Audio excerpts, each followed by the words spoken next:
The morning sun cast long shadows across Government House as Margaret Whitmore arranged her papers with practiced precision. The heavy oak desk bore the weight of the Empire's bureaucracy, leather-bound ledgers, brass inkwells, and stacks of correspondence awaiting the governor's attention. She smoothed her dark wool skirt and adjusted the high collar that concealed the birthmark spanning her throat, a wine-dark stain that had marked her as different since childhood. Governor Edmund Harwick entered with military bearing, his polished boots echoing against the marble floor. The morning assembly would begin in precisely 30 minutes, and the colony's administrators expected their orders transcribed without error. Margaret dipped her pen and waited for his dictation, her fingers steady despite the familiar weight of scrutiny from the other clerks who questioned why a woman, and one so obviously flawed, held such a position of trust. "Take this down, Miss Whitmore," Harwick began, his voice carrying the authority of 20 years in colonial service. "To all district commissioners, recent intelligence suggests increased unrest among the native population. All trading permits are hereby suspended pending review. Signed, Edmund Harwick, Governor of the Protectorate." Margaret's pen moved across the parchment in careful strokes, but as she wrote the final words, additional text seemed to flow from her nib. "The old agreements shall be honored. The blood price stands." She stared at the unauthorized words, her hand trembling.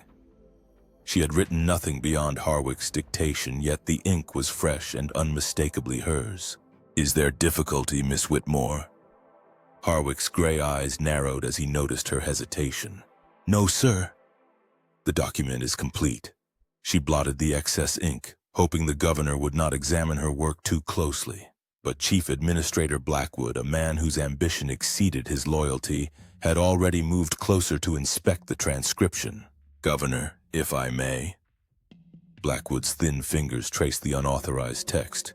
"It appears your secretary has taken liberties with your dictation." The room fell silent.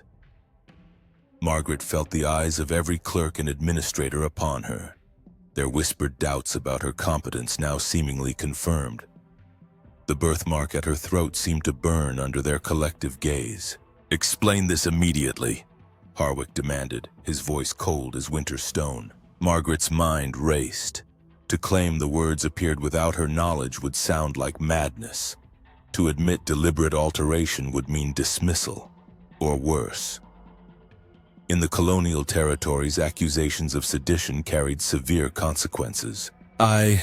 She began, then noticed something curious about the unauthorized text. The ink appeared darker where the additional words were written, as if drawn from a different well. She glanced at her workspace and realized her primary inkwell remained at the same level as when she had begun writing. "Sir, I believe there may have been contamination in the ink, perhaps residue from previous documents." It was a desperate gambit, but she had observed enough of the governor's methodical nature to know he would investigate rather than condemn without evidence. Harwick examined the document carefully, then the inkwell, his expression unreadable. "Miss Whitmore will remain after the morning assembly," he announced. "We shall resolve this matter thoroughly." The dismissal was clear, and the other staff filed out with barely concealed excitement at witnessing her potential downfall.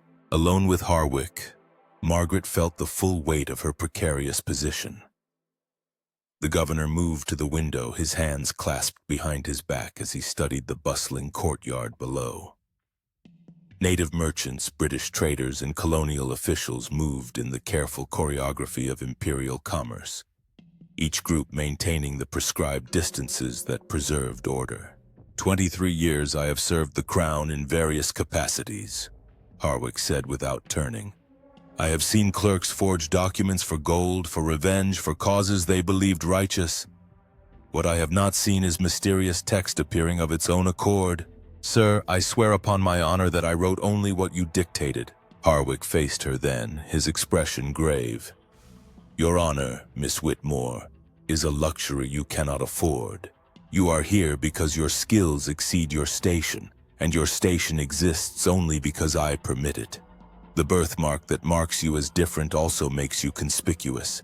Should suspicion fall upon this office, you will be the first sacrifice offered to preserve colonial stability.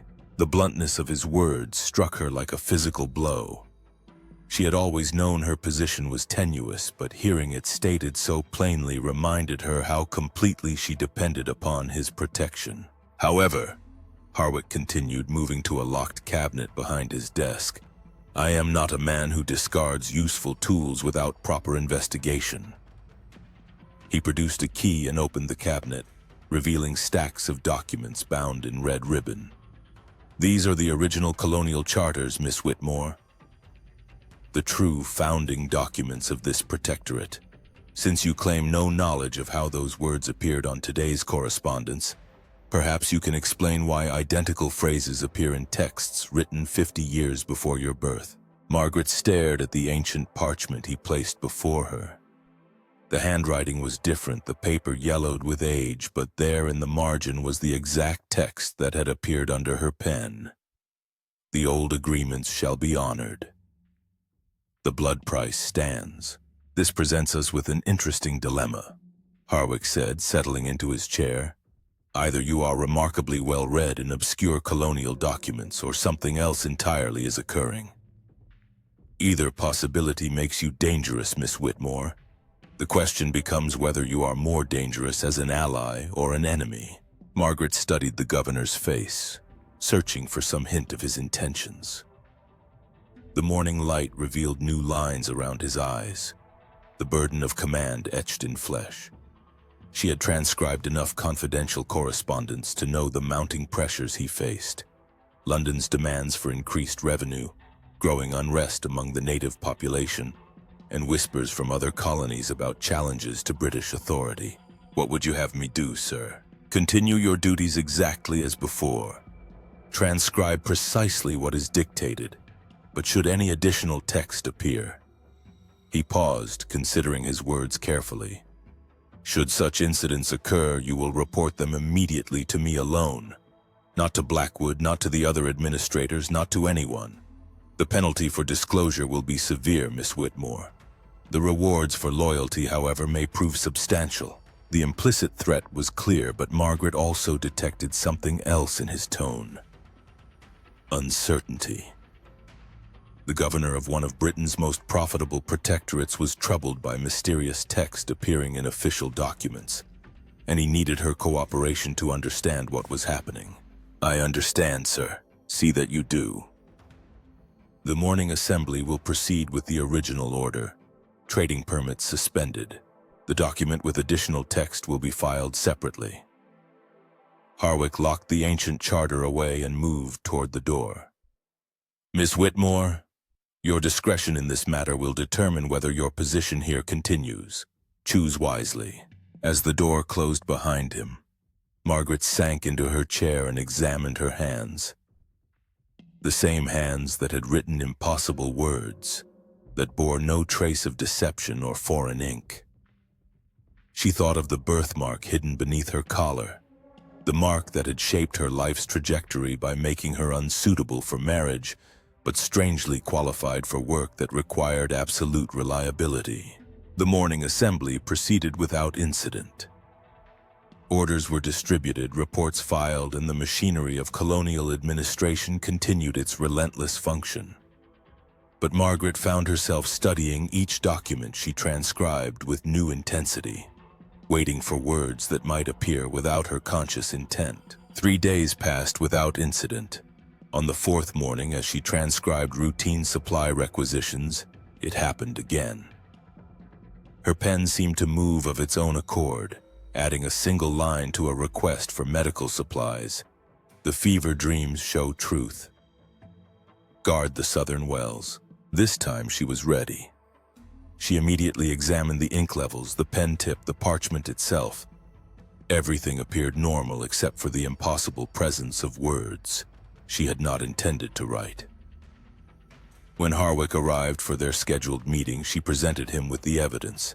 The southern wells, he mused, studying the document. There have been reports of illness in that district, nothing serious according to our local administrators.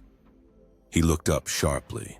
Miss Whitmore, I am beginning to suspect that your unique situation may be connected to something far older than either of us initially understood. What do you mean, sir? Instead of answering directly, Harwick moved to his private bookshelf and withdrew a slim volume bound in cracked leather. This is the personal journal of my predecessor, Governor Ashford. He served here for 15 years before suffering what the official reports termed a complete mental breakdown. His private writings, however, suggest a different explanation. Margaret accepted the journal with trembling hands. The pages fell open to an entry dated 3 months before Ashford's departure. The native woman continues to appear in my dreams, speaking in a language I do not understand, but somehow comprehend. She warns of betrayed agreements, of prices that must still be paid. I have tried burning the documents she refers to, but they reappear in the files. The secretary claims no knowledge, but I suspect she lies. Or perhaps she tells the truth, which would be far worse. Sir, what happened to Governor Ashford's secretary? She disappeared the night before his official departure. Never found, presumed dead. Harwick's voice was carefully neutral. However, certain records suggest she may have been special. Marked, in some way that made her sensitive to forces others could not perceive. Margaret's hand moved instinctively to her throat, to the birthmark hidden beneath her collar. Are you suggesting that I am suggesting nothing, Miss Whitmore. I am merely observing that unusual circumstances require unusual solutions.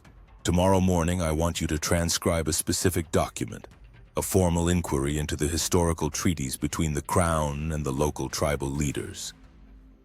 If additional text appears, we will know our suspicions are correct. The weight of conspiracy settled upon Margaret's shoulders like a heavy cloak. She was being drawn into something that extended far beyond simple clerical error. Something that connected her physical difference to the hidden history of the Protectorate itself. That evening, alone in her modest quarters above the bakery, Margaret examined herself in the mirror. The birthmark that covered her throat and traced upward along her left jaw had always seemed like cruel fate. The mark that prevented normal marriage and forced her into dependence upon work rather than family. Now she wondered if it might be something else entirely, some kind of sign or connection to forces she did not understand. She thought of Governor Ashford's secretary, a woman who had vanished rather than face whatever fate awaited those who became conduits for impossible messages. The smart choice would be to resign her position, to flee the Protectorate before she shared that predecessor's mysterious end. But Margaret had nowhere else to go. Her skills were valuable precisely because they were rare in the colonial territories. Her position with Harwick represented security and purpose that she could find nowhere else. More importantly, she was beginning to suspect that running would not save her from whatever force was using her hand to write messages from the past. The next morning arrived gray and humid, heavy with the promise of seasonal storms. Margaret prepared her workspace with extra care, arranging multiple inkwells and several different pens. If mysterious text was going to appear, she intended to document every detail of the process. Governor Harwick dictated the requested inquiry into historical treaties, his voice steady but his eyes watching her pen with unusual intensity. As Margaret wrote, she felt a strange tingling in her fingers, as if electricity was building beneath her skin. When she reached the formal conclusion of the document, her hand moved again without conscious direction. This time, the additional text was longer and more specific. The Treaty of 1807 was signed in blood by 3 chiefs and sealed with promises the Crown has broken. 7 sacred sites were protected by law. 5 have been violated. The debt grows with each transgression. Margaret Whitmore bears the mark of the witness. She will see what others cannot, write what others dare not. The choice approaches. Margaret set down her pen and stared at the impossible words. Her own name appeared in text she had not consciously written. connecting her directly to whatever force was communicating through her hand. "Sir," she whispered, "I think we may be in considerable danger." The Colonial Council chamber buzzed with tension as administrators filed in for the emergency session. Margaret sat at her designated desk beside the governor's chair, acutely aware that every eye in the room seemed to linger on her longer than necessary. Word of the mysterious additions to official documents had spread despite Harwick's attempts at secrecy, and Chief Administrator Blackwood wore the satisfied expression of a man who sensed opportunity in another's misfortune. "Gentlemen," Governor Harwick began, his voice carrying across the mahogany-paneled room, "we gather today to address concerns regarding the integrity of our official correspondence. Recent anomalies have been discovered, and we must ensure the Crown's business proceeds without compromise." District Commissioner Walsh, a red-faced man whose years in the tropics had left him perpetually irritable, leaned forward in his chair. "Governor, with respect, we all know what these anomalies are. Your secretary has been adding unauthorized text to colonial documents. The question is whether this represents incompetence or deliberate sabotage." Margaret felt her face flush, but she kept her eyes fixed on the blank parchment before her. The birthmark beneath her collar seemed to burn with shame and anger. She had transcribed Walsh's private correspondence often enough to know his own relationship with accuracy was flexible when it served his interests. "Commissioner Walsh raises valid concerns," Blackwood interjected smoothly. "However, I believe the matter requires more thorough investigation. Miss Whitmore, would you be so kind as to explain how text appears in your handwriting without your knowledge?" The trap was expertly laid. To claim supernatural intervention would mark her as mad. To admit deliberate falsification would confirm their suspicions of sabotage. Margaret chose a third path, one that required considerable courage. "Gentlemen, I propose a demonstration. Give me any document to transcribe while you observe directly. If unauthorized text appears, you will witness the phenomenon yourselves." The room fell silent. Several administrators exchanged glances, clearly unprepared for such directness. Governor Harwick's expression remained neutral, but Margaret caught a slight nod of approval. "Very well," Walsh declared, producing a folded paper from his jacket. "This is a routine supply request for my district. Transcribe it exactly as written, with no additions or modifications." Margaret accepted this document and began copying its contents. The familiar tingling sensation built in her fingers as she wrote, and she felt the room's collective attention like physical weight.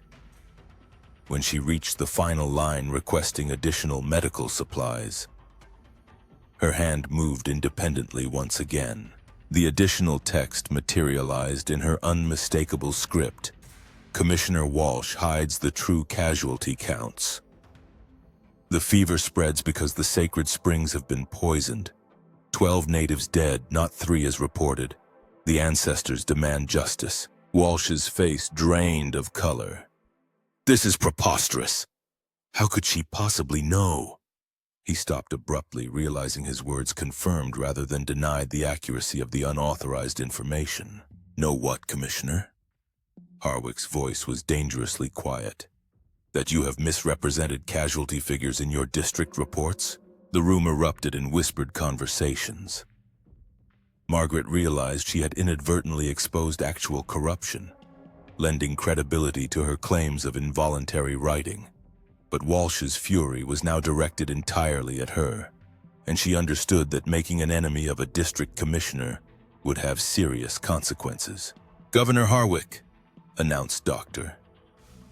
Pemberton, the colony's chief medical officer, "I received unofficial reports from native sources suggesting disease outbreaks in Walsh's district. If Miss Whitmore somehow has access to accurate information, perhaps we should investigate rather than condemn." Margaret felt a surge of unexpected gratitude toward the elderly doctor. She had transcribed enough of his correspondence to know he maintained better relationships with native healers than most colonial officials, despite regulations discouraging such contact. "This is absurd," Walsh slammed his hand against the table.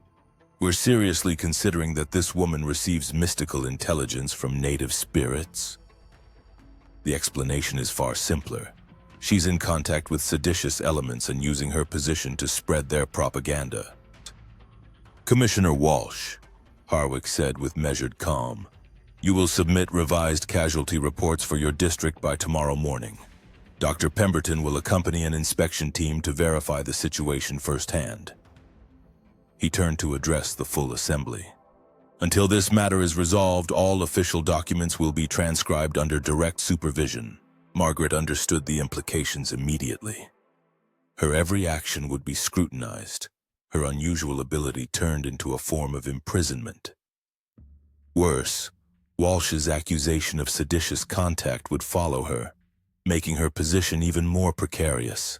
As the assembly dispersed, Blackwood approached her desk with predatory satisfaction.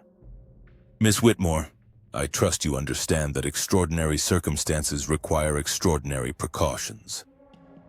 You will be escorted to and from your quarters each day. Your correspondence will be monitored. Any unauthorized contact with local populations will be reported immediately. I understand, sir. Good. The governor may find your peculiar talents useful, but others of us remember that loyalty must be proven through service, not claimed through mysterious gifts. His smile was cold and calculating. Sleep well, Miss Whitmore. Your performance is being evaluated by authorities higher than colonial administration.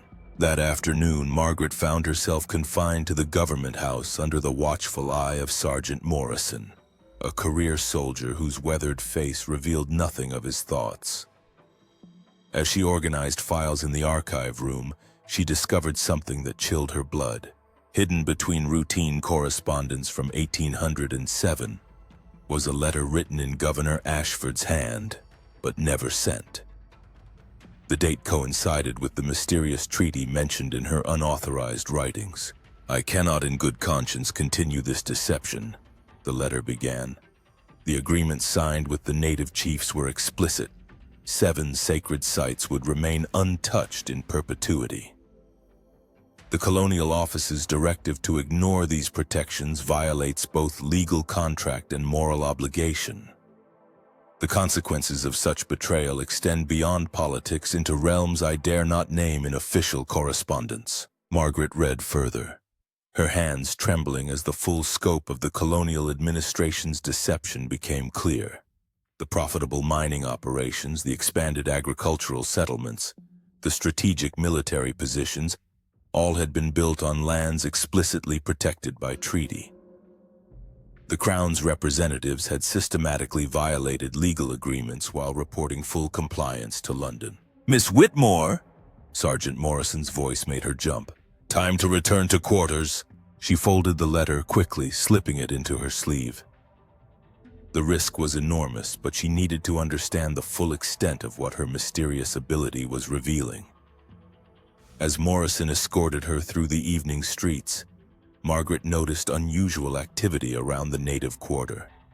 Groups of colonial police moved with purpose, conducting searches and questioning residents. What's happening, Sergeant? Commissioner Walsh's orders, looking for seditious materials, native unrest organizers, the usual troublemakers. Morrison's tone suggested he found such operations routine, if not entirely pleasant. Margaret's stomach knotted. Walsh was using her accusations of mystical communication to justify harassment of the local population. Her attempt to prove her innocence had provided excuse for exactly the kind of oppression the mysterious messages seemed to warn against. In her small room above the bakery, Margaret lit a single candle and examined Ashford's hidden letter more carefully. The governor's private correspondence revealed a man torn between duty to the crown and recognition of moral wrong. His breakdown, she realized, might have been less about madness and more about the impossible position created by institutional betrayal. A soft knock at her door interrupted her thoughts. Margaret quickly hid the letter and opened the door to find Sarah, the baker's daughter, holding a tray of bread and tea. Compliments of Dr. Pemberton, Sarah whispered. He asked me to tell you that some medicines work better when taken with local herbs. The old women know which ones. Margaret accepted the tray, understanding the coded message. Pemberton was offering her contact with native healers, people who might understand her strange condition better than colonial authorities. But accepting such help would confirm Walsh's accusations of seditious contact. "Please thank the doctor for his kindness," she replied carefully. "But tell him I must follow official protocols during this difficult time." Sarah nodded but pressed a small wrapped bundle into Margaret's hands. "From the old women anyway. They say the marked ones need protection when the ancestors speak." After Sarah left, Margaret unwrapped the bundle to find dried herbs and a small clay amulet carved with symbols she did not recognize. The clay felt warm against her palm, and the birthmark at her throat tingled strangely when she touched the amulet to her skin. That night, Margaret dreamed of a woman standing beside a moonlit spring, her face bearing the same wine-dark birthmark that marked Margaret's throat. The woman spoke in a language Margaret did not understand, but somehow the meaning was clear. The treaty was written in blood and witnessed by the marked ones. Each generation must have its witness or the balance fails. The choice approaches: serve the crown's lies or speak the ancestors' truth. Margaret woke with tears on her face and the taste of copper in her mouth. Outside her window, the first light of dawn revealed smoke rising from the native quarter. Walsh's searches had apparently escalated into something more serious. The next morning brought chaos to Government House. Dr. Pemberton arrived with grim news from his inspection of Walsh's district. The disease outbreak was far worse than reported, and evidence suggested contamination of water sources near mining operations.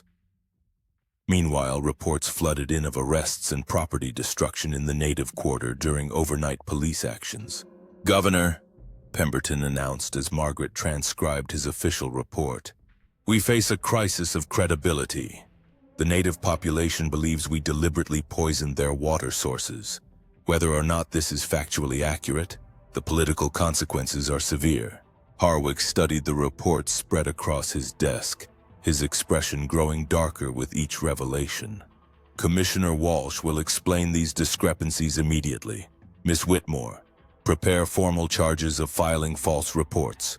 As Margaret began writing the official accusations, her hand moved once again without conscious direction. The additional text was brief but devastating. "Walsh takes gold from the mining companies. The poisoned water serves their interests. 3 more will die today unless the springs are blessed according to Old Covenant." Harwick read the unauthorized addition and looked directly at Margaret.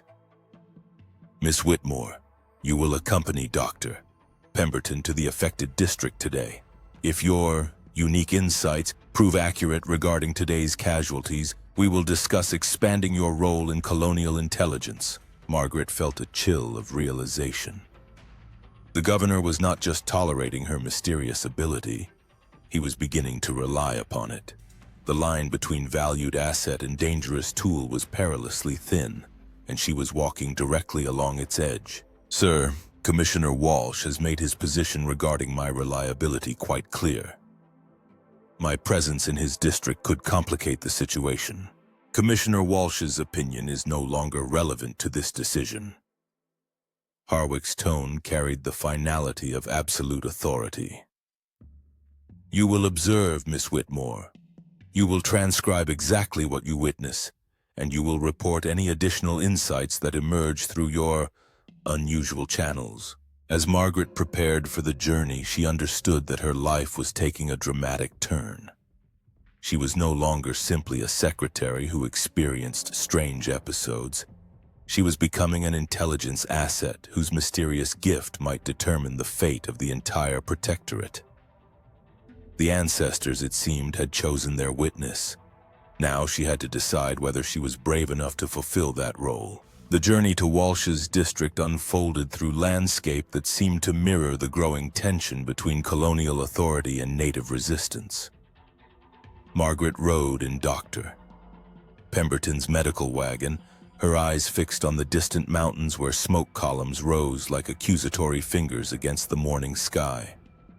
The clay amulet hidden in her sleeve seemed to pulse with warmth as they approached the contested territory, and she found herself touching her throat where the birthmark lay concealed beneath her high collar. "Miss Whitmore, Doctor," Pemberton said quietly, his weathered hands steady on the reins. "What I'm about to show you must be recorded with absolute accuracy. The governor needs documentation that cannot be dismissed or altered by interested parties." He paused, studying her face, "I suspect your unusual condition may help us see patterns that others have missed." They crested a hill and Margaret gasped at the devastation below. What should have been fertile farmland was scarred with mining equipment, and the natural springs that had once provided clean water to 3 villages now ran dark with mineral contamination. Native families huddled in makeshift camps along the road, their belongings bundled in whatever cloth they could salvage. "The sacred springs," she whispered, remembering the phrase from her mysterious writings. "They've destroyed the sacred springs." Dr. Pemberton shot her a sharp look. "How did you know they were considered sacred?" That detail wasn't in any of the official reports. Margaret felt the familiar tingling in her fingers and knew that another episode was approaching. She reached for her writing materials as they approached the first refugee camp, determined to document whatever information her strange gift might provide. Commissioner Walsh emerged from a military tent with the bearing of a man under siege. His uniform was rumpled, his face flushed with anger and what Margaret suspected was fear. Behind him stood Captain Reynolds of the Colonial Guard, a young officer whose rigid posture suggested deep discomfort with his current assignment. "Dr. Pemberton," Walsh called out with forced joviality. "Excellent timing. As you can see, we've relocated the affected populations to safe areas while we address the water contamination issues." His eyes fixed on Margaret with undisguised hostility. "I was not informed that the governor's secretary would be joining this inspection. Miss Whitmore is here to provide accurate documentation," Pemberton replied evenly. "Given recent discrepancies in official reports, the governor requires independent verification of all findings." Margaret began transcribing the conversation, but as her pen moved across the parchment, additional words appeared in her familiar script. 17 dead, not 12. Hidden in the mining tunnels. Walsh fears the London inquiry more than native uprising. Captain Reynolds knows the true count. His conscience breaks under the weight of compliance. She looked up to find Captain Reynolds staring at her with an expression of startled recognition, as if her unauthorized text had somehow reached his eyes. The young officer's face had gone pale and his hand trembled slightly as he saluted Dr. Pemberton. "Sir, if I may request private audience regarding casualty documentation," Reynolds began, his voice carefully controlled. Walsh interrupted sharply. "Captain Reynolds has all necessary information in his official reports. No private audiences are required." But Margaret noticed sweat beading on the commissioner's forehead despite the cool morning air. Dr. Pemberton moved toward the contaminated springs with professional purpose, collecting water samples and examining the mining equipment that had been hastily abandoned when the contamination was discovered. Margaret followed, her pen ready to record his findings when she felt a strong hand grasp her arm. Miss Whitmore, a native woman, had appeared beside her with the silent grace that marked those who lived close to the land. Her face bore intricate tribal markings and her eyes held the depth of accumulated wisdom. "You carry the witness mark. The grandmothers have been waiting." Margaret glanced nervously at Commissioner Walsh, who was engaged in heated discussion with Dr. Pemberton about mining permits. "I'm here in an official capacity. I cannot." "The springs remember everything," the woman continued in accented English. "They remember the treaty, the blood promise, the sacred boundaries." "You will write what they remember, yes? The marked ones always write the truth." Before Margaret could respond, the woman pressed something into her free hand. Another clay amulet, this one carved with symbols that seemed to shift and flow like water. The moment the clay touched her palm, Margaret's vision blurred and she found herself writing without conscious control. The text that flowed from her pen was unlike anything she had experienced before. Not words in English, but symbols and diagrams that seemed to map the relationship between the contaminated springs and the broader network of sacred sites mentioned in the original treaty. As she drew, she somehow understood that the contamination was not accidental but deliberately designed to force native populations away from legally protected lands. "Miss Whitmore!" Commissioner Walsh's voice cut through her trance. "What exactly are you documenting there?" Margaret looked down at her parchment in shock. The symbols she had drawn were accompanied by detailed technical specifications for mining equipment, financial records showing payments to Walsh from private mining interests, and a map marking the locations of undiscovered bodies hidden in the abandoned mine shafts. She began, but Captain Reynolds stepped forward with sudden determination. "Sir, I must report discrepancies in the casualty counts. The official figures do not reflect the true scope of the situation." The young officer's voice carried the weight of moral conviction overcoming career concerns. "There are bodies in the mining tunnels that have not been properly documented." Walsh's face flushed with rage. "Captain Reynolds, you are out of order. These allegations are groundless and—" "Commissioner Walsh." Dr. Pemberton's quiet voice carried absolute authority. "I am conducting this inspection under direct orders from Governor Harwick.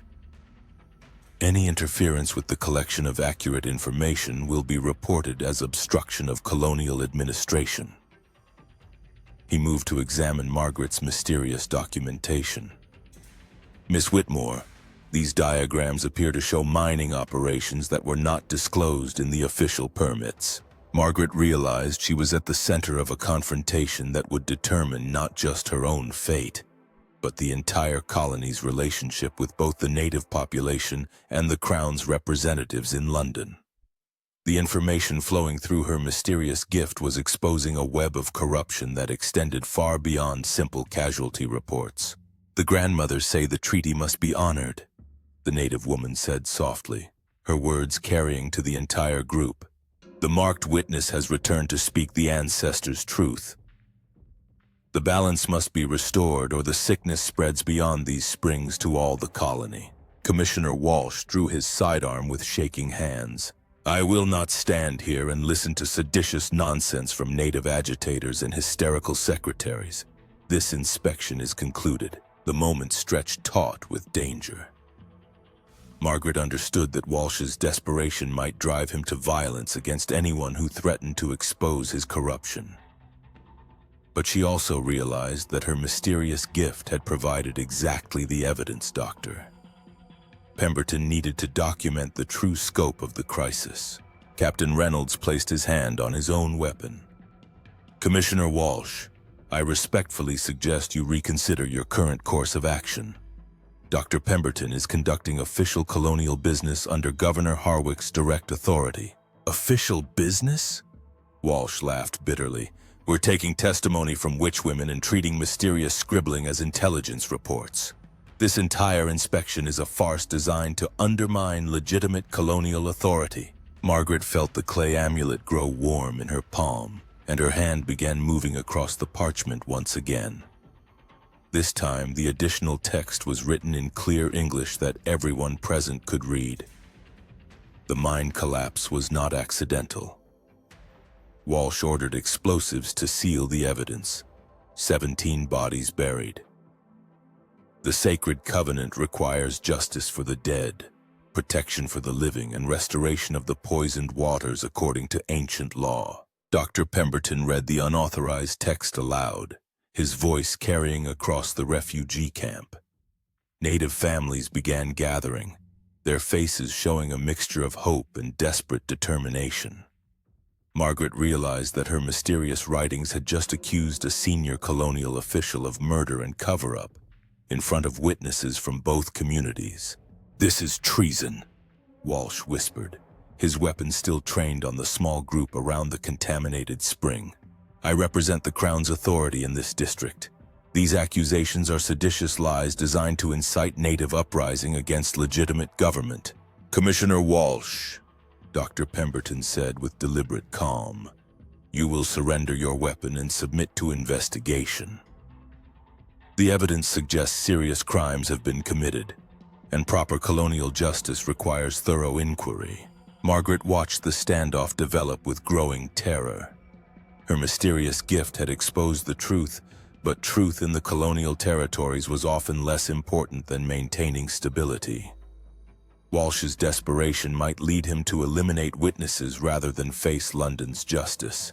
The native woman stepped forward, her weathered hands raised in a gesture of ritual significance. The springs speak through the marked one. The ancestors demand justice.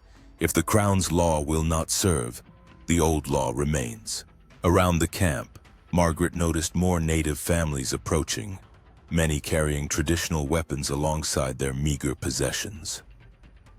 The confrontation was escalating beyond colonial administration into something that might reshape the entire balance of power in the Protectorate. Captain Reynolds made his choice with military precision. In a single swift movement, he disarmed Commissioner Walsh and secured the weapon. "Sir, you are under arrest pending investigation of the charges documented by Miss Whitmore and corroborated by evidence at this location." Walsh collapsed to his knees, his career and life destroyed by revelations that seemed to flow from sources beyond normal understanding. "You don't comprehend what you've done," he whispered. "The mining interests have agreements with authorities far above colonial administration. This investigation will destroy more than just my career." Margaret felt a chill of realization.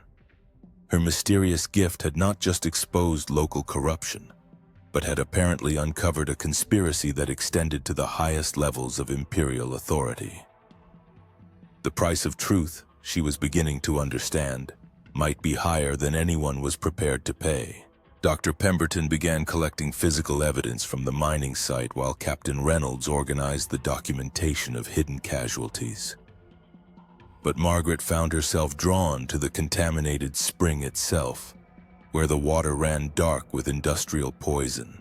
As she knelt beside the poisoned water, her hand moved once more across the parchment. The final message of the day was brief but ominous. "The London partners will silence all witnesses. Margaret Whitmore has 3 days to choose: flee or stand with the treaty people. The ancestors cannot protect those who serve 2 masters." The emergency assembly convened at sunset with the weight of crisis pressing against Government House like a gathering storm. Margaret sat beside Governor Harwick's chair, her hands trembling as she arranged the documentation that would either establish her credibility or seal her fate.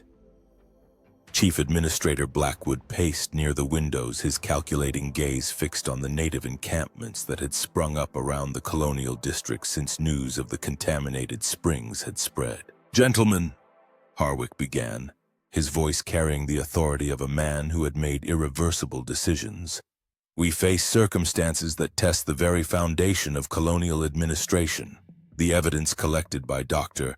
Pemberton confirms serious violations of both Crown law and treaty obligations. More troubling still are the implications of foreign commercial interference in territorial governance." District Commissioner Morrison, recently arrived from the eastern provinces, leaned forward with obvious concern. "Governor, the reports from Miss Whitmore's unusual documentation suggest corruption extending to London itself. If these allegations prove accurate, we risk investigation by Imperial authority rather than simple colonial review." Margaret felt the familiar tingling in her fingers as she prepared to transcribe the proceedings. The clay amulet hidden in her sleeve had grown warm since their return from Walsh's district, and she suspected another episode was approaching. The birthmark beneath her collar seemed to burn with anticipation of whatever message might emerge. "The question before us," Blackwood interjected smoothly, "is whether we trust intelligence gathered through supernatural means over established administrative channels.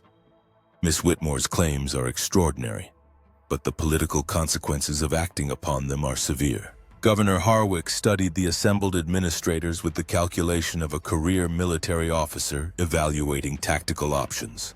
"Dr. Pemberton, present your findings regarding the mining operations and casualty figures." Dr. Pemberton rose with grim purpose. The physical evidence confirms 17 deaths, not the 3 reported in official documents. The mining equipment was deliberately positioned to contaminate sacred springs protected under the original colonial treaty. Financial records recovered from Commissioner Walsh's quarters show payments from London-based mining syndicate totaling over £2,000 sterling over the past 18 months. The room erupted in whispered conversations. Margaret began transcribing the discussion, but as her pen moved across the parchment, additional text began flowing in her distinctive script. The London partners arrive tomorrow on the merchant vessel Prosperity. They carry orders to eliminate all witnesses and transfer mining rights to Crown control. 3 colonial officials will be offered promotions to secure compliance. Governor Harwick's loyalty is questioned by Imperial authority. She stared at the unauthorized words, understanding that her mysterious gift had just provided intelligence that could save lives or condemn them all as conspirators against the Crown. "Miss Whitmore," Harwick said quietly, noticing her distraction, "please share any additional insights that may have emerged." Margaret glanced around the room at faces that showed varying degrees of suspicion, curiosity, and calculation. Her next words would either establish her value as an intelligence asset or mark her for elimination as a security threat. "Sir, the information suggests that London representatives will arrive tomorrow with instructions that may compromise colonial stability. The mining interests appear to have influence at levels that extend beyond territorial administration." Blackwood moved closer to examine her transcription. "Governor, if Miss Whitmore's claims prove accurate, we face investigation not just of Walsh's corruption, but of our entire administrative structure. The political ramifications are less important than justice," interrupted a new voice from the chamber entrance. Captain Reynolds stood at attention, his uniform bearing the dust of hard travel. Behind him walked the native woman who had spoken to Margaret at the contaminated springs, her tribal markings stark in the lamplight. "Captain Reynolds," Harwick acknowledged, "you were ordered to secure the mining site and await further instructions." "Sir, circumstances have developed that require immediate attention. The native population has elected to invoke provisions of the original treaty that have never been formally rescinded. They request formal hearing under Crown law regarding treaty violations and demand restoration of sacred sites." The native woman stepped forward with dignity that commanded respect despite the obvious hostility of several administrators. "I am Ayana, speaker for the treaty clans. The marked witness has revealed what was hidden. We invoke ancient law that your queen's representatives signed in blood. Justice or uprising, the ancestors will accept no other choice." Margaret felt the weight of historical moments settling upon the room. Her mysterious gift had not just exposed corruption, but had apparently triggered legal processes that could reshape the entire relationship between colonial authority and indigenous rights. "Governor," Morrison whispered urgently, "if they formally invoke treaty provisions, we must respond according to Crown law. Refusal could provide legal justification for armed resistance." Harwick studied Ayana with the respect of a military man recognizing another leader prepared for warfare. "What specific provisions do you invoke, and what evidence do you present to support claims of treaty violation?" Ayana produced a leather pouch and withdrew an ancient document written on parchment that seemed to glow with age. "The Covenant of 1807, signed by your predecessor and 3 clan chiefs. 7 sacred sites protected in perpetuity, traditional water rights maintained, native law recognized in matters concerning sacred places." Margaret's hand moved across her transcription page without conscious direction. The additional text that emerged was written in symbols that somehow conveyed meaning despite her inability to read them consciously. "The blood covenant requires balance. 17 deaths demand 17 years of protection. The mining gold carries curse until justice restores the sacred waters. Margaret Whitmore must choose her master, the crown that profits from betrayal or the ancestors who demand truth."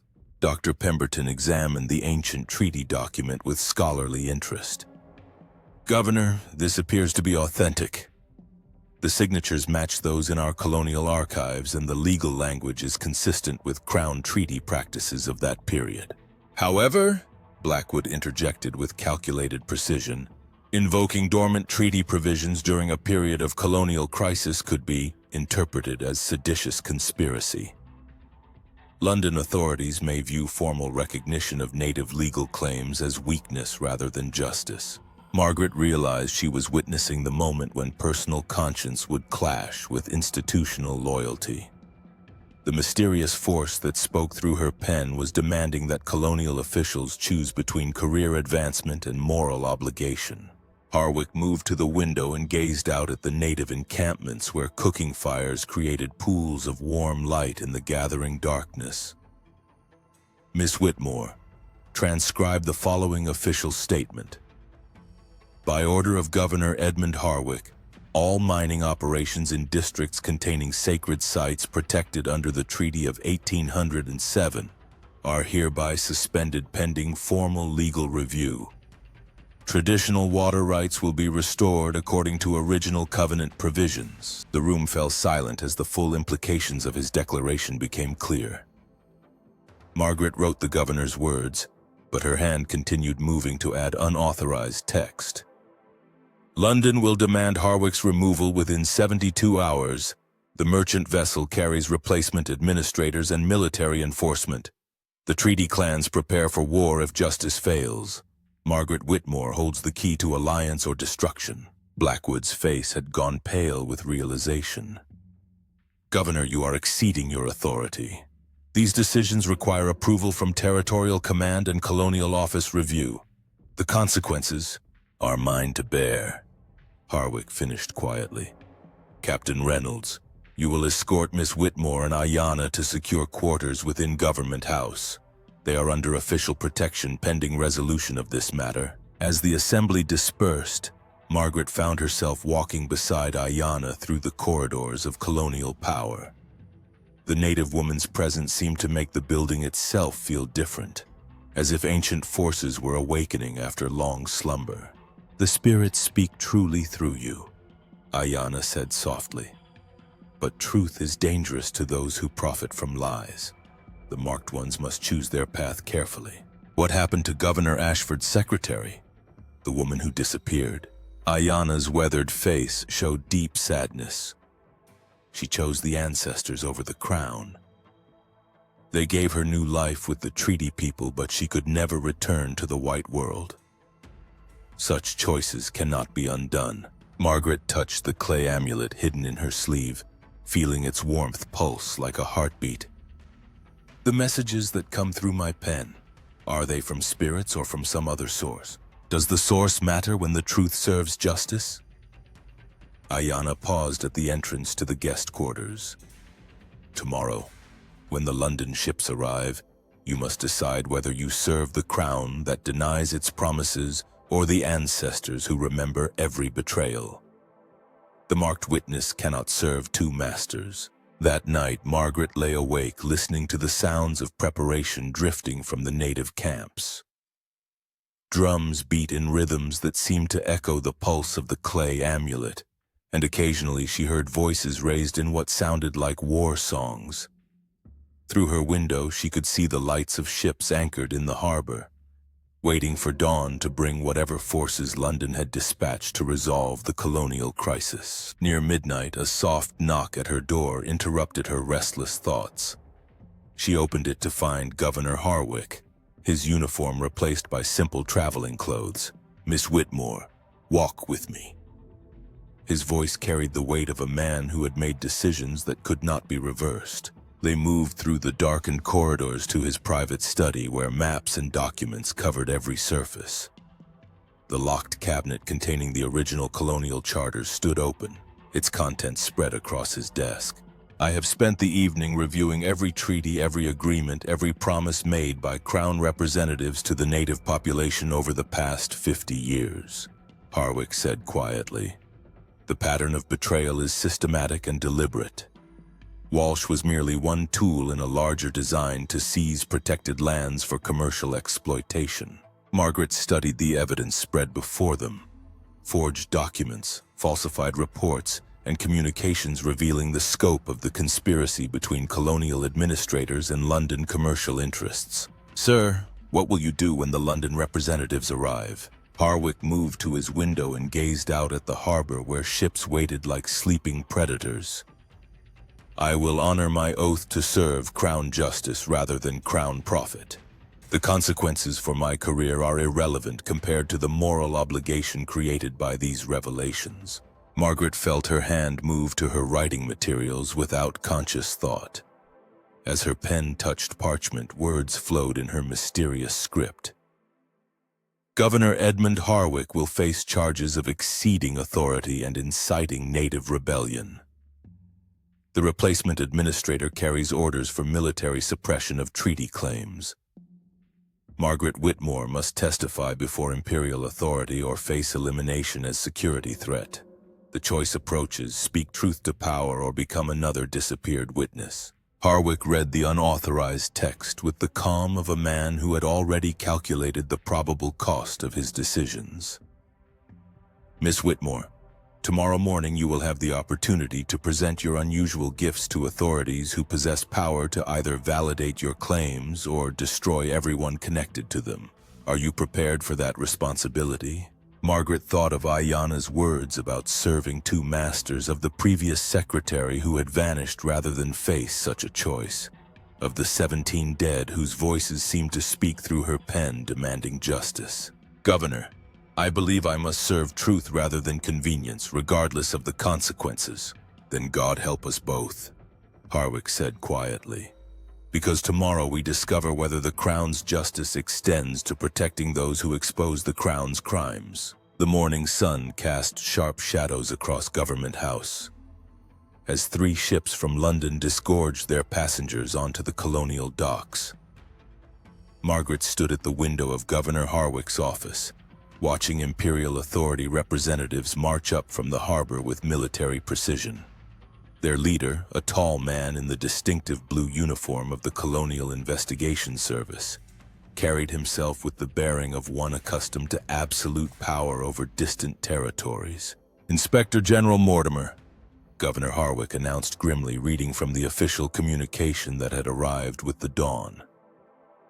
28 years in colonial service, specializing in what London terms administrative irregularities. His record includes the suppression of 3 native uprisings and the restructuring of 7 colonial governments. Margaret arranged her transcription materials with trembling hands. The clay amulet hidden in her sleeve had grown cold as ice since the ship's arrival, and the birthmark beneath her collar ached with a pain that seemed to pulse in rhythm with her heartbeat.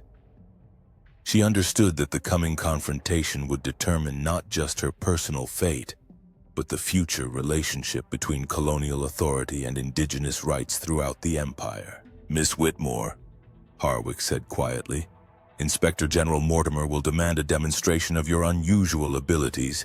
You must decide whether to reveal the full extent of your gift or maintain the pretense that your writings result from conventional intelligence gathering." Before Margaret could respond, the office doors burst open without ceremony. Inspector General Mortimer entered with 4 armed escorts, his pale eyes surveying the room with the methodical assessment of a predator evaluating potential threats. Behind him walked Chief Administrator Blackwood, whose satisfied expression revealed where his ultimate loyalties resided. "Governor Harwick," Mortimer began without preamble, his voice carrying the crisp authority of Imperial command, "you stand accused of exceeding administrative authority, inciting native rebellion, and conspiring with seditious elements to undermine Crown commercial interests.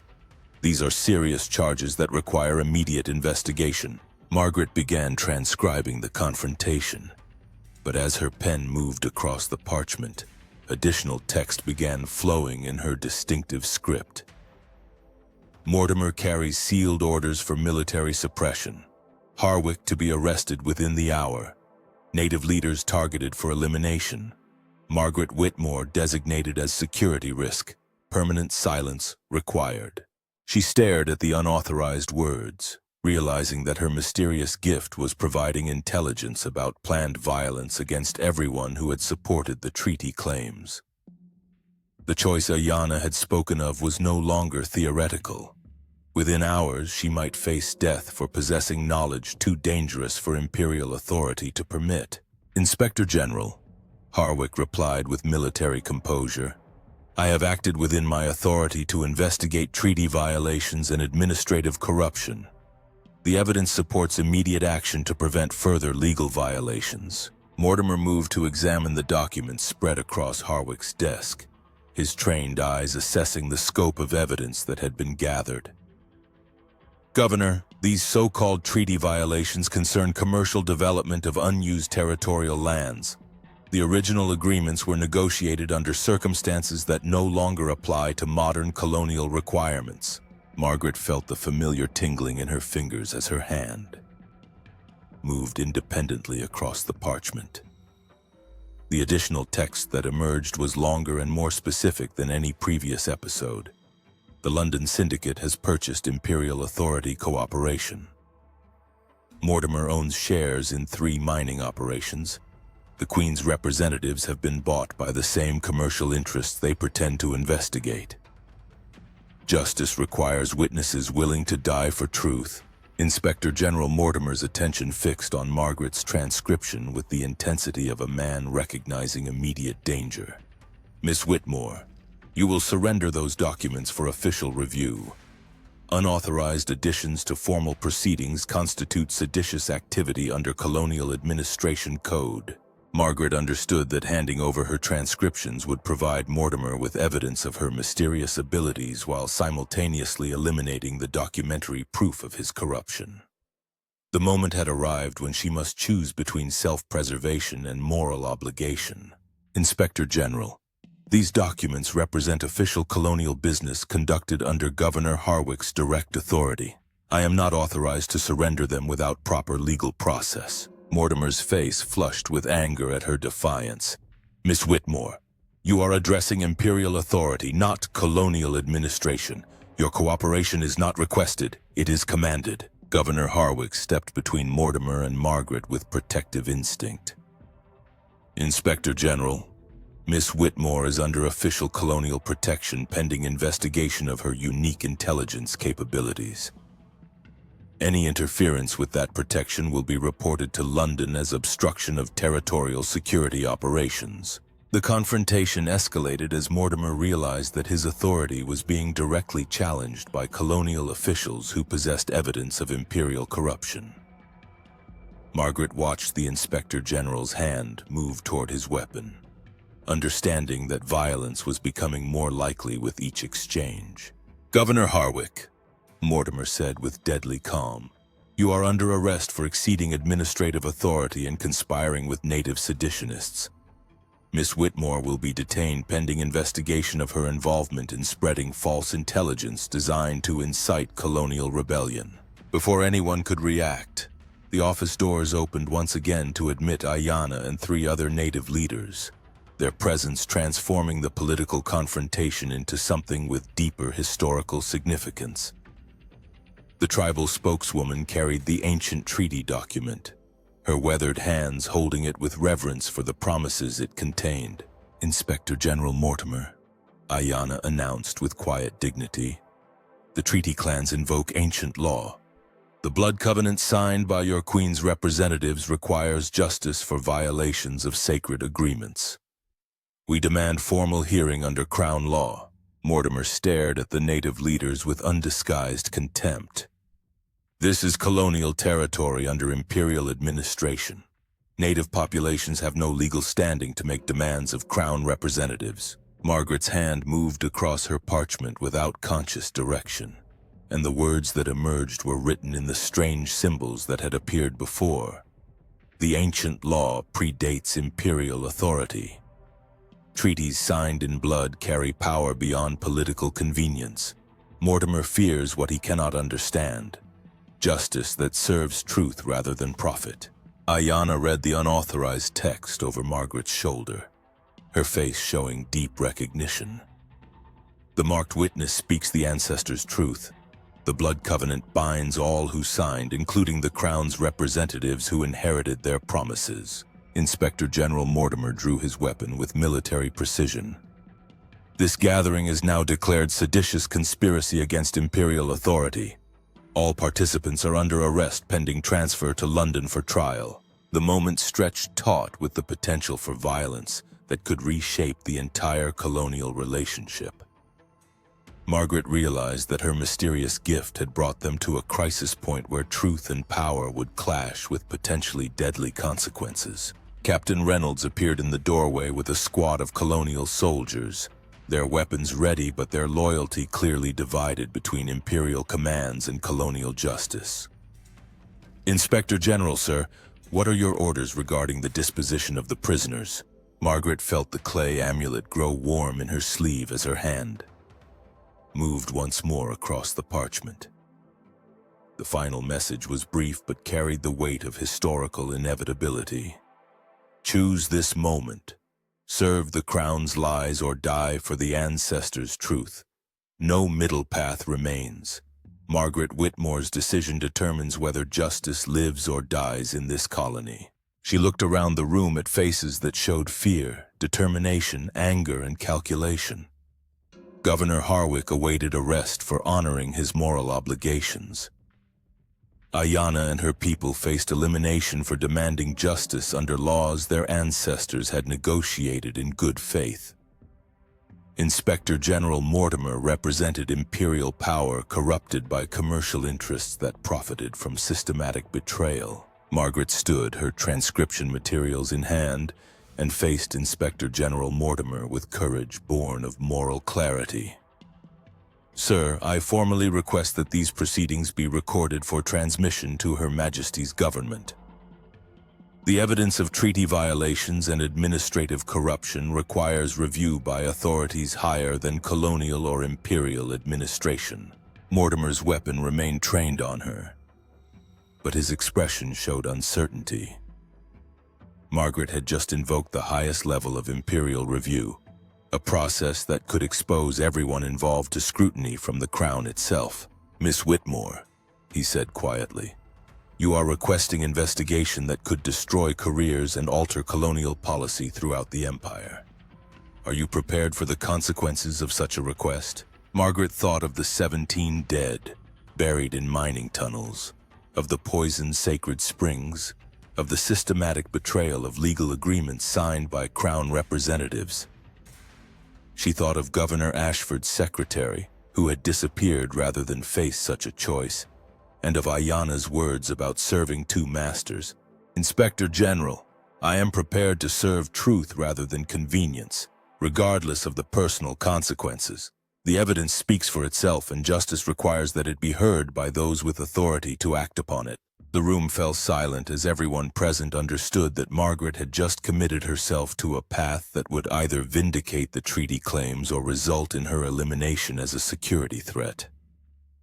Her mysterious gift had brought them to this moment of choice, and now she must face whatever consequences emerged from speaking truth to Imperial power. Inspector General Mortimer holstered his weapon with visible reluctance.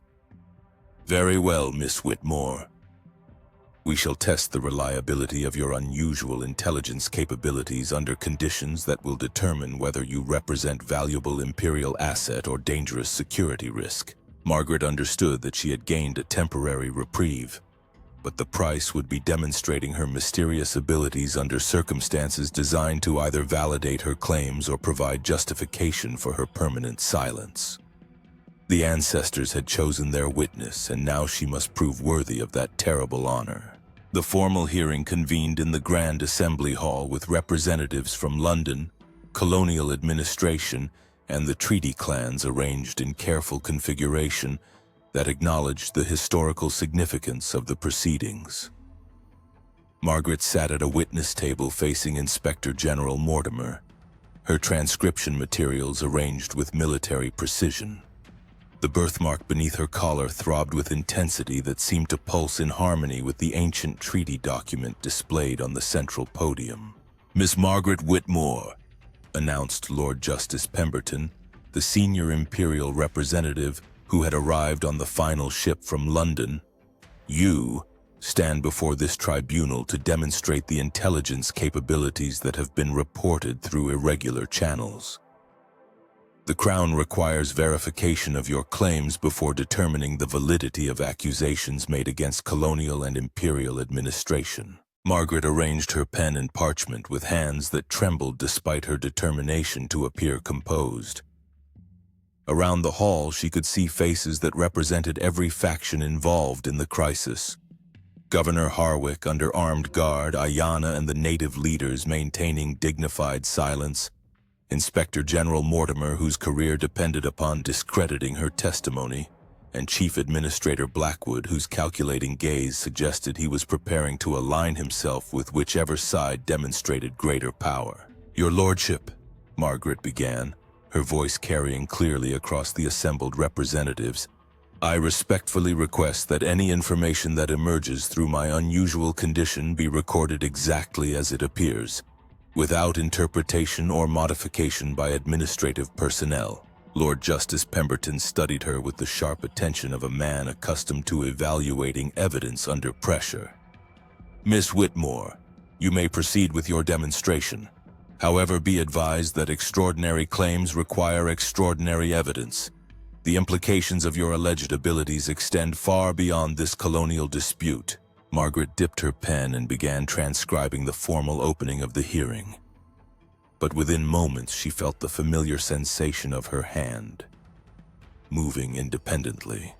The additional text that emerged was unlike any previous episode, longer, more detailed, and written with urgent intensity.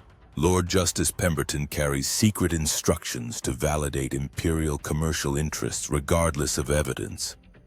The London Syndicate has purchased investigation outcomes through political influence extending to parliamentary levels. However, Queen Victoria's personal secretary has received independent reports of colonial treaty violations. Her Majesty demands justice under Crown law, not commercial convenience. The witness mark connects Margaret Whitmore to covenant powers that predate Imperial authority. Truth will be spoken regardless of political consequences." The unauthorized text filled nearly half the parchment, its implications sending shockwaves through the assembled representatives. Lord Justice Pemberton's face showed surprise that appeared genuine, suggesting that Margaret's mysterious gift had revealed information unknown even to senior Imperial authority. "Miss Whitmore," Lord Justice Pemberton said carefully, "these are serious accusations regarding the integrity of Imperial investigation processes. Do you maintain that this text appeared without your conscious knowledge or intent?" "Your Lordship, I swear upon my honor that I wrote only the official transcription." The additional text emerged through the same mysterious process that has been documented throughout this colonial crisis. Inspector General Mortimer rose with visible agitation. "Lord Justice Pemberton, we are being asked to accept supernatural intelligence as evidence in matters of Imperial security. This proceeding has devolved into primitive superstition rather than proper legal investigation." Ayanna stood from her place among the treaty representatives, her tribal markings stark in the formal lighting. "Lord Justice Pemberton, the marked witness speaks with voices that your Queen's ancestors recognized in the Blood Covenant. Ancient law requires that such testimony be heard when sacred agreements face violation." Margaret felt her hand move across the parchment once again, and the symbols that emerged were the same flowing script that had appeared at the contaminated springs. But this time, she found herself speaking the meaning aloud as she wrote. "The Treaty of 1807 was witnessed by powers that endure beyond political change. 17 sacred sites were protected by covenants signed in blood and sealed with promises that bind the Crown in perpetuity. 5 sites have been violated through commercial conspiracy that corrupts Imperial justice. The debt of betrayal grows with each broken promise. Margaret Whitmore bears the witness mark that connects mortal justice to eternal law. Choose this moment. Honor the covenant or face consequences that extend beyond colonial rebellion to spiritual judgment." The hall fell silent as the full implications of her words became clear. Margaret had just claimed that her mysterious abilities represented connection to forces that predated and superseded Imperial authority itself. Lord Justice Pemberton examined the ancient treaty document with scholarly attention, comparing its provisions to the evidence that had been gathered regarding mining operations and treaty violations. Miss Whitmore, if your claims are accurate, this tribunal faces decisions that could reshape colonial policy throughout the empire. Margaret's hand continued moving across fresh parchment, and the text that emerged carried urgent immediacy. 3 native uprisings planned for tomorrow dawn unless justice is demonstrated today. The treaty clans have prepared for war as alternative to continued betrayal. Governor Harwick's arrest will trigger coordinated resistance across 7 colonial territories. London commercial interests have corrupted imperial justice to the point where armed rebellion appears more reliable than legal process. Inspector General Mortimer's face had gone pale as he realized the strategic implications of the intelligence Margaret was providing. Lord Justice Pemberton, if this information proves accurate, we face colonial crisis that could threaten imperial stability across multiple territories. However, Lord Justice Pemberton replied thoughtfully, Miss Whitmore's intelligence also provides opportunity to address grievances through legal justice rather than military suppression. The question becomes whether imperial authority serves crown law or commercial interest. Margaret felt the clay amulet grow warm in her sleeve as her hand moved once more across the parchment. The final message was brief but carried the weight of historical turning point. Queen Victoria's personal investigation has begun. Imperial representatives who choose justice over corruption will be protected. Those who serve commercial conspiracy over crown law will face royal displeasure.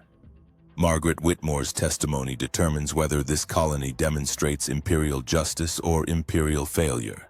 Lord Justice Pemberton read the unauthorized text with growing seriousness, then addressed the full assembly with formal authority. Based upon the evidence presented and the intelligence provided through Miss Whitmore's extraordinary capabilities, this tribunal makes the following determinations.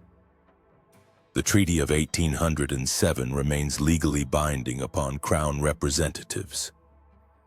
Commercial operations violating protected sacred sites are hereby terminated pending full legal review.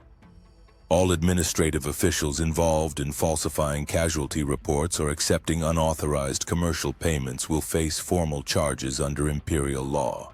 Inspector General Mortimer attempted to protest, but Lord Justice Pemberton continued with finality that brooked no opposition. Furthermore, Miss Margaret Whitmore is hereby recognized as official intelligence asset to imperial authority, with protection extended to her, unique capabilities, and the communities that support her work. Margaret felt tears streaming down her face as she understood that her terrible gift had somehow achieved the impossible, imperial justice for systematic colonial betrayal. But her hand moved once more across the parchment, and the final message carried both victory and warning. Justice begins today, but the work continues. The witness mark passes to each generation that faces choice between truth and convenience. Margaret Whitmore has chosen truth. Others must now choose whether to honor that choice or face the consequences of betrayal. Governor Harwick was released from custody and reinstated with commendation for his moral courage in exposing colonial corruption.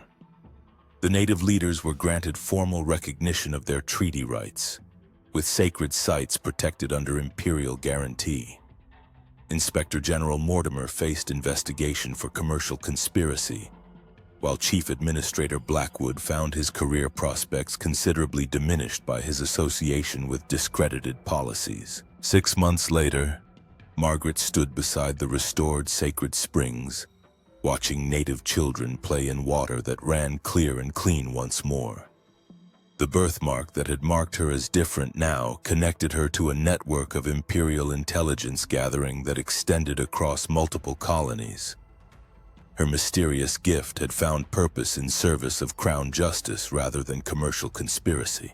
Ayanna approached with the slow dignity of advanced age, her weathered face showing deep satisfaction at the restoration of her people's rights. The marked witness has chosen well. The ancestors are pleased with the balance that has been restored. Margaret touched the clay amulet that she now wore openly as symbol of her unique role in Imperial service. What happens to others like me? Are there more who carry the witness mark? In every generation, in every place where ancient agreements face modern betrayal, the marked ones appear to speak truth that others cannot see. You have shown that such gifts can serve justice rather than suffer persecution. Margaret thought of her transcription work, now expanded to include intelligence gathering for Imperial investigations across multiple territories. Her mysterious abilities had transformed from curse into calling, connecting her to purposes larger than individual survival.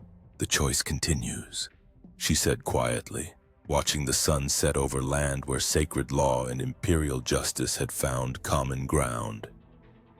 Each day brings new decisions about whether to serve truth or convenience, justice or profit. Ayanna nodded with the wisdom of accumulated years. The witness mark never fades, Margaret Whitmore. But now others will see it as sign of service rather than symbol of difference.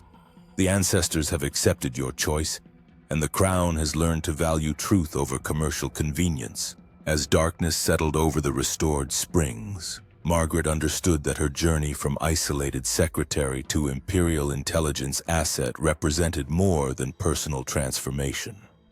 The systematic exposure of colonial corruption had demonstrated that Imperial justice could serve moral law when witnesses possessed courage to speak truth regardless of consequences. The mysterious force that spoke through her pen had guided her through crisis to purpose, from persecution to protection, from isolation to connection with powers that transcended political authority. The witness mark would continue to appear in each generation that faced choice between truth and betrayal, ensuring that ancient promises received modern protection. Margaret Whitmore had chosen to serve the ancestors' truth rather than the crown's convenience, and in doing so had discovered that true imperial authority required moral courage rather than commercial corruption. The balance had been restored, but vigilance would be required to maintain it. The choice would always remain: serve truth or suffer the consequences of betrayal. But now Margaret knew she would not face that choice alone.